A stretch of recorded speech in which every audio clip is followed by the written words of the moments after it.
Sebagai ketua MKI, Majelis Keluarga Indonesia, ya, anggotanya alhamdulillah dari seluruh dunia. Kenapa saya katakan? Karena ada perwakilan Eropa, ada perwakilan Asia, ada Jepang, ada Malaysia, ada Singapura, ya, ada Amerika, ada seluruh bagian di Eropa, masing-masing negara punya perwakilan. Saya sampaikan ini Pak, banyak yang ngeluh kepada saya, orang tua. Kenapa? Karena anaknya. Karena anaknya. Orang tua, apalagi di Jakarta ya, di Jakarta sampai kita buat perumahan sendiri, namanya Klaster Majelis Keluarga Indonesia di Bukit Swiss Jonggol. Sampai saya bikin perumahan sendiri khusus untuk anggota Majelis Keluarga.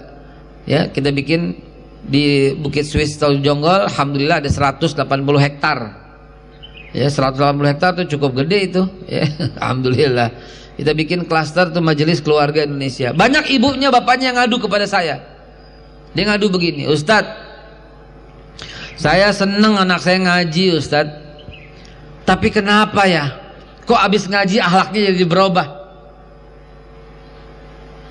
Sekarang saya sering ditegur Ustadz, habis ngaji kok jadi begitu ya Ustadz.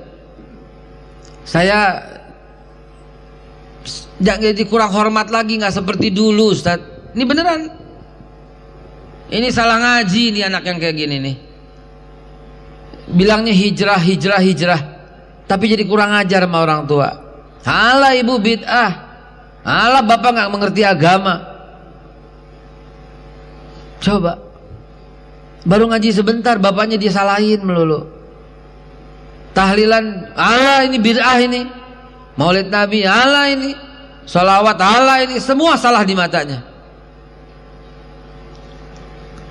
Nah ini yang perlu kita luruskan ini. Ya, apa-apa begitu. Kalau dulu enggak Ustadz, saya seneng anak saya ngaji, sampai netes tuh air mata orang tua seperti itu. Wahai anak yang melakukan hal itu, dimanapun yang melihat video ini, yang hadir di sini, ridha Allah fi ridha walidayh, wa sakhtullah wa sakhtu walidayh. Ridha Allah itu tergantung ridhonya orang tua, dan murkanya Allah itu tergantung murkanya orang tua. Man arda walidayhi faqad ardallah, wa man askhata walidayhi faqad askhatallah. Siapa yang buat senang orang tua, membuat senang Allah. Siapa yang buat marah orang tua, dia membuat marah Allah. Bayangkan, dia ngaji dalam keadaan murka Allah. Kenapa? Karena orang tuanya larang masih datang. Nggak salah Ustaz, nggak salah. Sa'ad bin Abi Waqqas dilarang sholat sama ibunya. Bayangkan, dilarang sholat sama ibunya, dilarang mengikuti Nabi Muhammad SAW. Karena ibunya seorang tokoh, ya, dan pemuka lah begitu.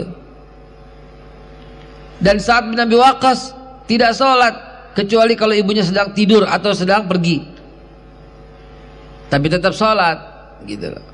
Bukan ngatain, Allah ibu awam, Allah bapak nggak ngerti agama, Allah bapak ibu nih bid'ah semua ini. Ini anak apa coba?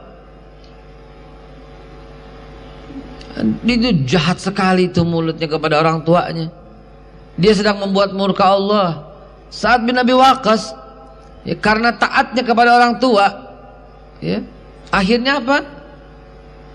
Nggak lama ibunya kedapatan saat lagi sholat. Ibunya murka luar biasa. Ibunya mendatanginya dan bilang, wahai Sa'ad, aku tidak akan makan dan tidak akan minum sampai kau kembali kepada agama kita sebelumnya, yaitu penyembah berhala.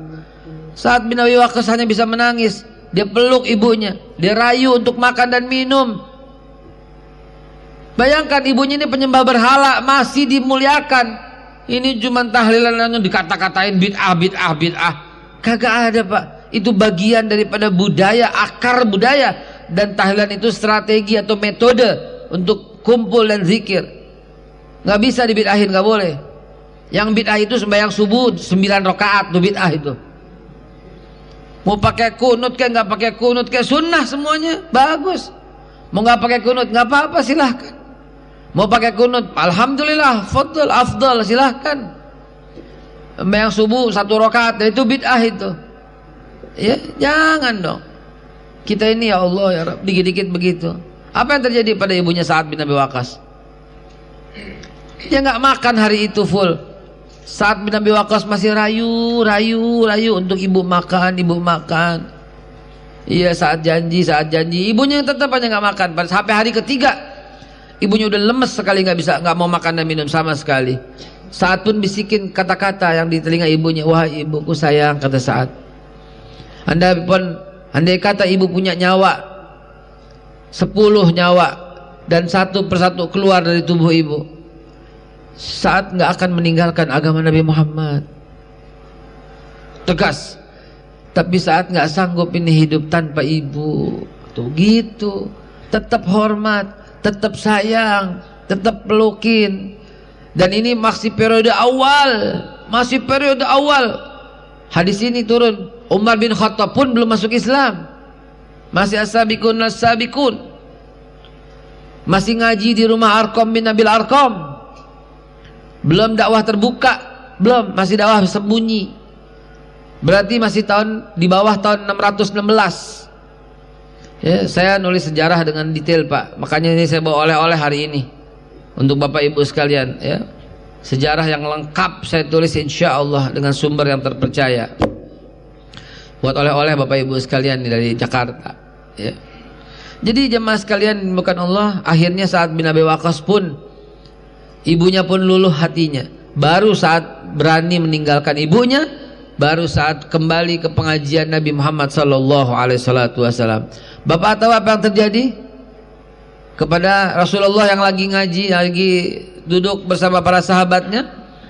Beliau tiba-tiba sejenak terdiam, hening. Jadi lagi bicara, cep, diam. Ternyata malaikat Jibril mendatanginya. Apa kata malaikat Jibril? Malaikat Jibril membisikkan di telinga Sa'ad bin Abi Waqqas. Malaikat Jibril membisikkan kata, yatslu alaikumul an rajulun min ahlil jannah. Itu kirim salam dari Allah Subhanahu wa taala. Sebentar lagi datang kepada kamu sekarang rajulun min ahlil jannah, seorang laki-laki dari penduduk surga. Kan mustahil malaikat Jibril berkata-kata tanpa perintah Allah, kan? Bayangkan Allah kirim salam untuk Sa'ad bin Abi Waqqas. Bayangkan Allah yang kirim salam. Rajulun min ahlil jannah, seorang laki-laki dari penduduk surga. Coba bayangkan. Karena taatnya kepada orang tua.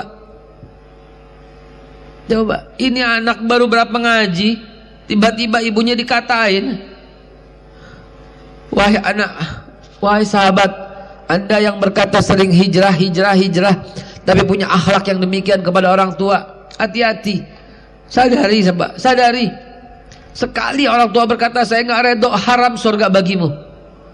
Sekali orang tua berkata, aku nggak redho air susu untukmu, haram surga baginya. Sayangi orang tua kita, muliakan orang tua kita. Jangan pernah lakukan kata-kata yang menyinggung perasaannya. Wala taqul lahuma uffin, janganlah berkata itu aja haram gitu loh sama orang tua.